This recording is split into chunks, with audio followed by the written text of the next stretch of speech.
શ્રી ગણેશાય નમઃ. શ્રી સરસ્વતય નમઃ. શ્રી ગુરુભ્યો નમઃ. ઓમ નમો ભગવતે વાસુદેવાય. ઉર્મિલા ત્યાં આવ્યા છે. એક પણ શબ્દ બોલ્યા નહીં, મનથી વંદન કર્યા. સીતારામ લક્ષ્મણ દશરથ પાસે આવ્યા છે. વારંવાર દશરથને સમજાવે છે, પિતાજી ધીરજ ધારણ કરો, હું વનમાં જાઉં છું, મને આજ્ઞા આપો, આશીર્વાદ આપો. તે સમયનું વર્ણન કોણ કરી શકે? કૈકેયી કહે છે, મેં તને આજ્ઞા કરી તે તારા પિતાની આજ્ઞા છે, તારા પિતા તને કાંઈ કહી શકશે નહીં. તે પછી કૈકેયી વલ્કલ વસ્ત્રો લાવ્યા. વસિષ્ઠ તે સમયે ત્યાં આવ્યા. સીતાએ હાથમાં વલ્કલ વસ્ત્ર લીધું, તે વસિષ્ઠજીએ ખેંચી લીધું. કૈકેયીને ઉદ્દેશીને બોલ્યા, આ અહીંની રાજલક્ષ્મી છે, તે વનવાસ રામને આપ્યો છે, સીતાને નહીં. અયોધ્યાની પ્રજા વ્યાકુળ થઈ છે. રામજીએ કહ્યું, મારા પિતાની સેવા કરો, જે મારા પિતાજીની સેવા કરશે તે મને વાલો લાગશે. વસિષ્ઠજી તમારા સૌનું રક્ષણ કરશે. પ્રજાએ કહ્યું, જ્યાં રામ જશે ત્યાં અયોધ્યા જશે. રામ લક્ષ્મણ સીતાએ વન તરફ જવા પ્રયાણ કર્યું.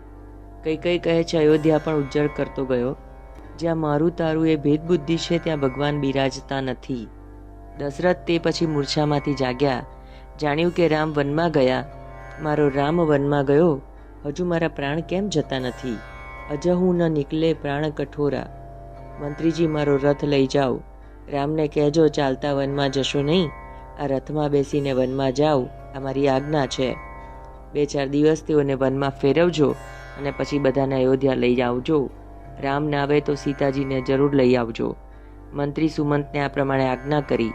મંત્રી રથ લઈ રામજી પાસે આવ્યા. કહ્યું, તમારા પિતાજીની આજ્ઞા છે, મારો રામ ચાલતો વનમાં ન જાય. તમસા નદીને કિનારે સર્વ આવ્યા છે, ત્યાં રાત્રિ નિવાસ કર્યો છે. અયોધ્યાની પ્રજા સૂતેલી છે. મધ્યરાત્રિનો સમય થયો. રામે કહ્યું, મંત્રીજી બધા સૂતેલા છે, એવી રીતે રથ ચલાવો કે કોઈ જાગે નહીં. ભગવાન શંકરને પ્રણામ કરી રામચંદ્રજીએ ત્યાંથી પ્રયાણ કર્યું. પ્રાતઃકાળમાં શૃંગવેરપુર પાસે રથ આવ્યો. અત્રે પ્રજાજનો જાગ્યા. રામજીને ન જોતા વિલાપ કરવા લાગ્યા. શૃંગવેરપુરમાં રાજાને ખબર પડી કે સીતારામ પધાર્યા છે. ગુહક ત્યાં આવ્યા છે. પ્રભુએ ગુહકને અપનાવ્યો છે. ગુહકે કહ્યું, રાજ્ય તમારું છે, મારે ત્યાં રહો, ગામમાં પધારો.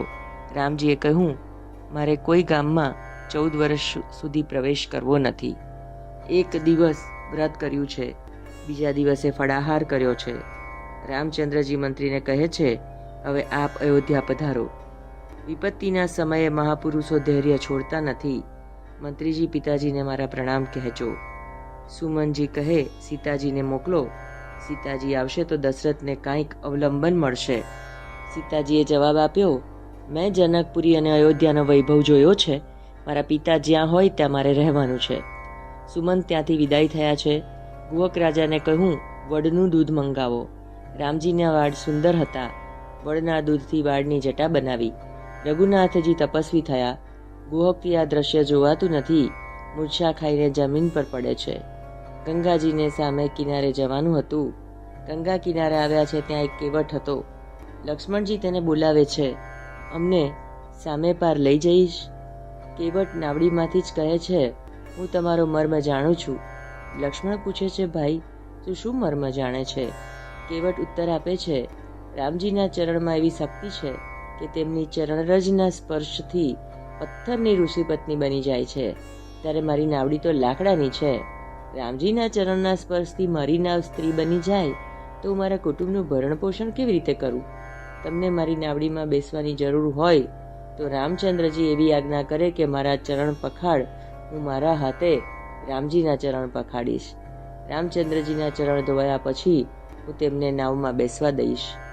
કેવટના પ્રેમભર્યા વચનો સાંભળી રઘુનાથજી પ્રસન્ન થયા. રઘુનાથજીએ તેને બોલાવ્યો. કેવટ લાકડાની કઠરોટ લઈ આવ્યો. કહે છે કે મારી ભાવના છે કે મારા હાથે તમારા ચરણ પખાડું. દક્ષિણે લક્ષ્મણો યસ્ય વામે ચ જનકાત્મજા પુરતો મારું તિર્યસ્ય તમ વંદે રઘુનંદનમ. રામજી મનોમન વિચારે છે કે 2 ચરણોના માલિક તો 2 તરફ ઊભા છે, આ ત્રીજો જાગ્યો. વસિષ્ઠજીએ નિર્ણય કર્યો હતો, મારો લક્ષ્મણ નિર્વિકાર છે. વામ ચરણની સેવા સીતાજી કરશે, દક્ષિણ ચરણની સેવા લક્ષ્મણજી કરશે. જય શ્રી કૃષ્ણ.